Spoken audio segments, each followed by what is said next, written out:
राधे राधे। स्वागत है आपका अपने चैनल आत्म कहानी में।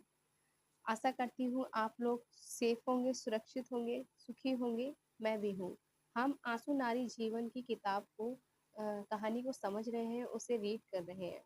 अब तक हमने जाना कि कैसे अन्नू नाम की लड़की की होने वाली ननद ने उसके हाथों पैरों की कमियों की जांच की। ठीक है, जिस लाइन पे हमने छोड़ा था वहीं से हम शुरू करते हैं। तो ध्यान से सुनिएगा, इसमें आपके लिए बहुत खास अ, सीख मिलेगी और इसमें हुई सभी घटनाएं आपको अपनी ही सी लगेंगी, जो आपके जीवन में भी कुछ उस तरीके की हुई होंगी। ठीक है। हाँ जी।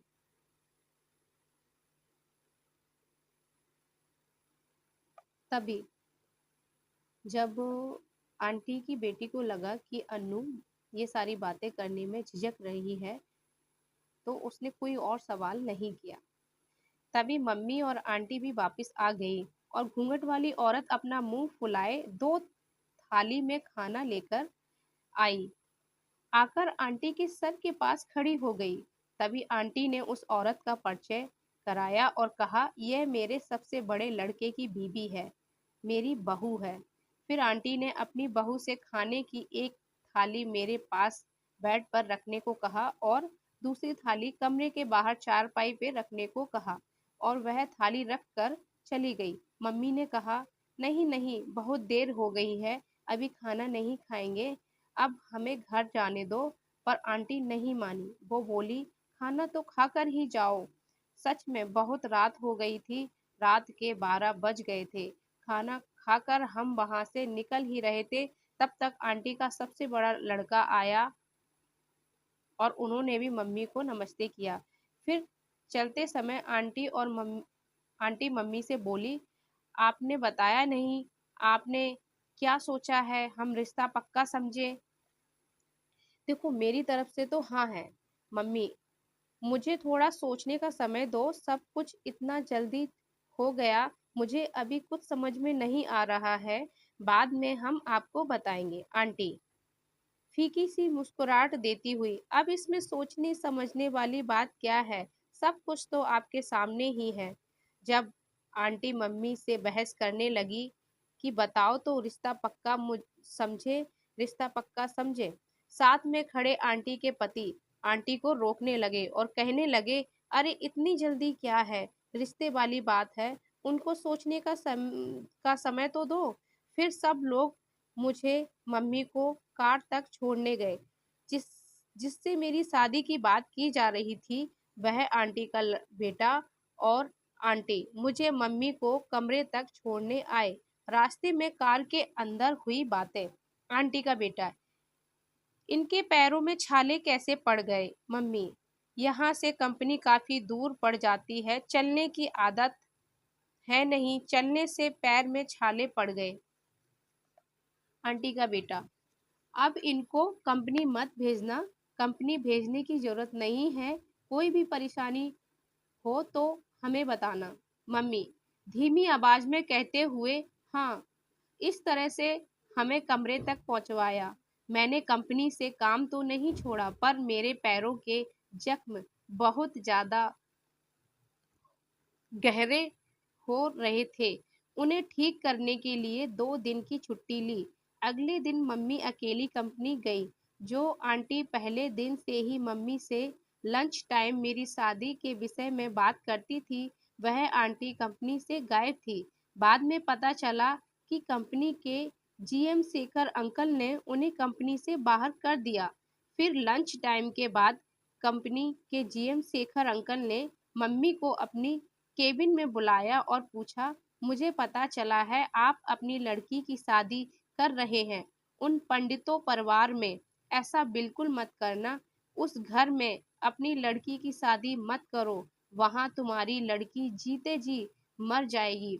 जिस लड़के के साथ शादी कर रहे हो, उस लड़के की माँ, बहन, जीजा दीमक है। दीमक कभी तुम्हारी लड़की का घर नहीं बसने देंगे। यह पूरा खानदान बहुत खतरनाक है। मैं यह सब बातें इसलिए कह रहा हूँ क्योंकि किसी भी बेटी की जिंदगी की बात है। किसी की बेटी की जिंदगी की बात है और इस खानदान को तो मैं अच्छे से जानता हूँ।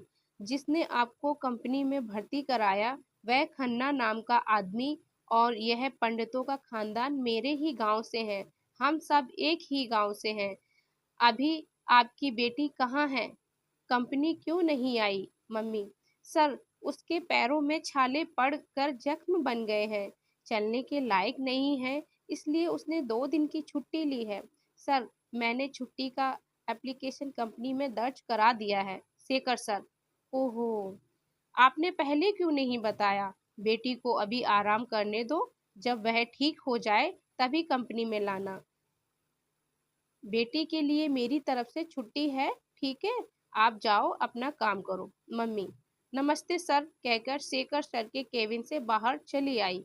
कंपनी का पूरा स्टाफ मम्मी को ही देख रहा था और आंटी मम्मी से पूछने लगी, क्या कह रहे थे शेखर सर? उन्होंने केबिन में किस लिए बुलाया था? मम्मी बहुत ही सोच में पड़ गई। उन्हें कुछ समझ में नहीं आ रहा था यह सब क्या था, इसलिए मम्मी ने उस समय आंटी को कुछ नहीं कहा। कंपनी की छुट्टी हुई, मम्मी घर आई और घर पर मम्मी ने ताऊ और चाचा के बेटे मतलब मम्मी के भाई और मेरे मामा आए हुए थे। दोनों मामा को मम्मी ने सारी बात बताई। मामा लोग कुछ दिनों के लिए हमारे कमरे पर ही रहने लगे और दोनों मामा आए हुए थे। मम्मी के लिए थोड़ा काम बढ़ गया था, इसलिए मम्मी अगले दिन कंपनी नहीं गई। हमारे पास एक छोटा सा बटन वाला फोन था। उसी दिन शेखर सर ने मम्मी को फोन किया। शेखर सर: बेटी बेटी की तबीयत कैसी है और आप कंपनी क्यों नहीं आए? मम्मी: सर, मेरे 2 भाई आए हुए हैं काम की तलाश में।